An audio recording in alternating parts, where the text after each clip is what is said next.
دايما كان عندي شغف بالبيوت القديمة في مصر. ازاي الناس زمان كانوا بيصمموا بيوت بالجمال ده، وازاي البيوت دي فضلت محافظة على جمالها وسحرها لغاية النهاردة حتى بعد السنين دي كلها. وازاي المعماريين وقتها كانوا بيحترموا البيئة اللي كانوا عايشين فيها وبيعرفوا يتعاملوا معاها ومع ظروفها، وازاي كانوا بيراعوا العادات والقيم الاجتماعية الموجودة فيها وكمان بيحافظوا عليها. كان هدفهم الأساسي ساعتها إنهم يعملوا مسكن حقيقي يحقق الراحة والهدوء للناس اللي هتسكن فيه، مش مجرد حوائط وأسقف وشبابيك. البيوت القديمة هي تجسيد حقيقي لأفكار وثقافة الناس اللي كانوا عايشين فيها.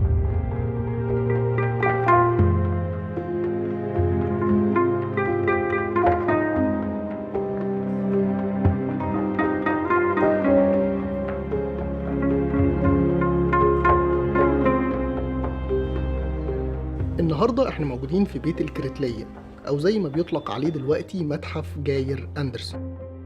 بعد ما خلصنا جولتنا في جامع أحمد بن طولون واللي كنا عملنا عنه حلقة كاملة، لو لسه مشوفتهاش هتظهر لك دلوقتي في الآي اللي فوق. ما كانش ينفع بعد كده نمشي من غير ما نشوف بيت الكريتلية، البيت اللي الحقيقة زرته أكتر من مرة، بس في كل مرة بشوفه بطريقة مختلفة غير المرة اللي قبلها.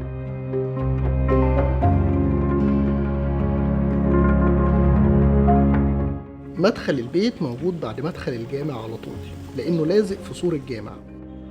أول ما بندخل ونعدي بوابات الأمن بنلاقي نفسنا في جنينة البيت، وممكن هنا نبتدي حكايتنا.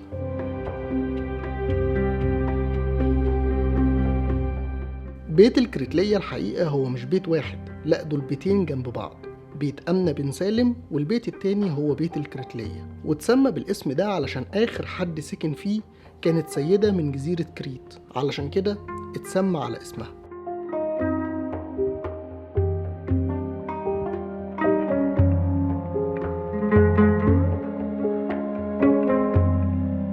البيت هو واحد من البيوت الإسلامية النادرة اللي اتبنت في العصر المملوكي والعثماني، والمفروض إن البيتين زمان كانوا منفصلين عن بعض، بس دلوقتي في ممر بيربطهم من فوق، علشان كده بقوا بيت واحد.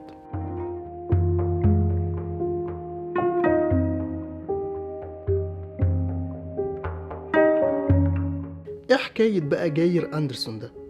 جاير أندرسون كان دكتور في الجيش الإنجليزي في فترة الاحتلال، وكان بيحب جدا الحضارة المصرية ومتعلق بيها، وكان مهتم بالتحف الفنية والآثار.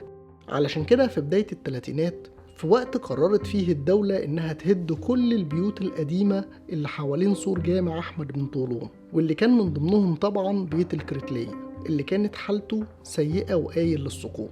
شافه ساعتها مستر أندرسون وقرر إنه ياخده ويرممه علشان يعيش فيه ويحتفظ فيه بكل التحف الفنية اللي كان بيمتلكها، على شرط إن البيت يرجع ملك للحكومة المصرية بكل ممتلكاته بعد ما يموت، أو حتى لو قرر يسافر من مصر بشكل نهائي. وده فعلا اللي حصل، ومن ساعتها بيت الكريتلية اتحول لمتحف جاير أندرسون.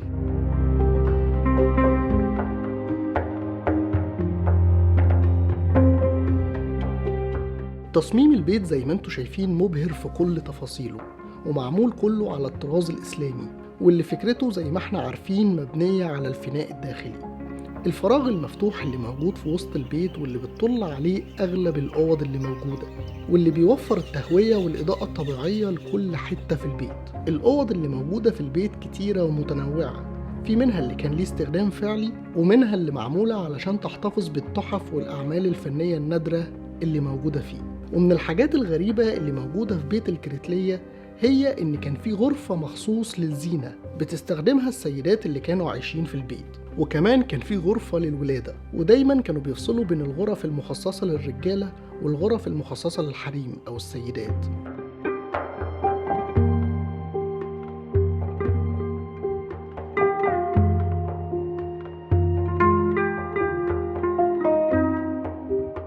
وكمان كان في بعض الغرف بتستخدم في فصل الشتاء وغرف تانية للصيف.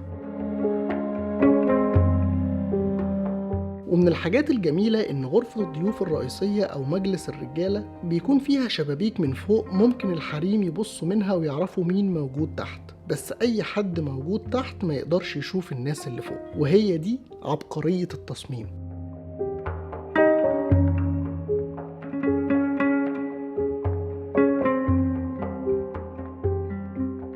أغلب الشبابيك اللي موجودة في البيت متغطية بالمشربية، وده مش بس علشان تحقق الخصوصية لأهل البيت، لأ دي كمان ليها بعد بيئي، وهو علشان تقلل من أشعة الشمس المباشرة اللي بتخش جوه البيت. المشربيات كمان علشان متصممة من الخشب المعشق وفيها فتحات صغيرة، كانت بتعمل تيار هوا بارد جوه البيت، وبسبب التيار ده كانوا دايما بيحطوا عليها قلل الشرب علشان تسقع، ومن هنا اتسمت بالمشربية.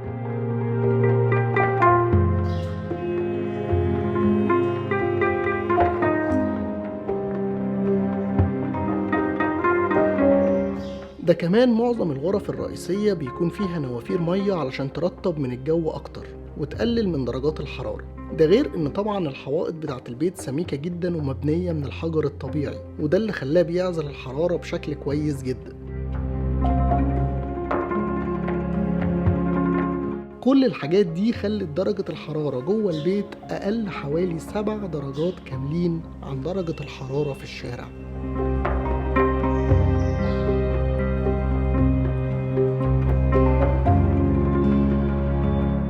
بيت الكريتلية غني جدا بالتفاصيل المعمارية الإسلامية اللي بتعبر عن فترة الحكم الإسلامي لمصر، علشان كده اتصور فيه أكتر من فيلم علشان يعبر عن الفترة دي، أشهرهم طبعا فيلم الناظر. وكمان المخرجين الأجانب جم وصوروا أفلام ليهم هنا، وكان أشهرهم فيلم جيمس بوند.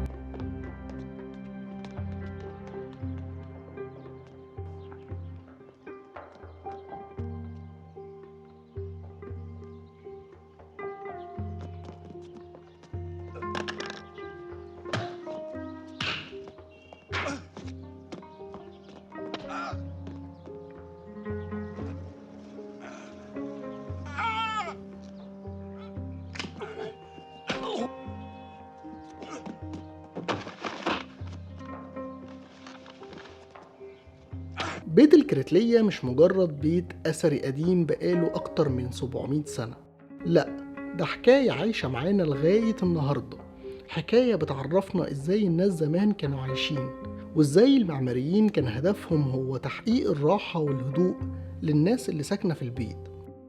بس كده خلصت جولتنا النهاردة في بيت الكريتلية. لو الحلقة عجبتكم ما تنسوش اللايك والشير، واشوفكم إن شاء الله في جولة جديدة وحكاية جديدة من حكاية معماري.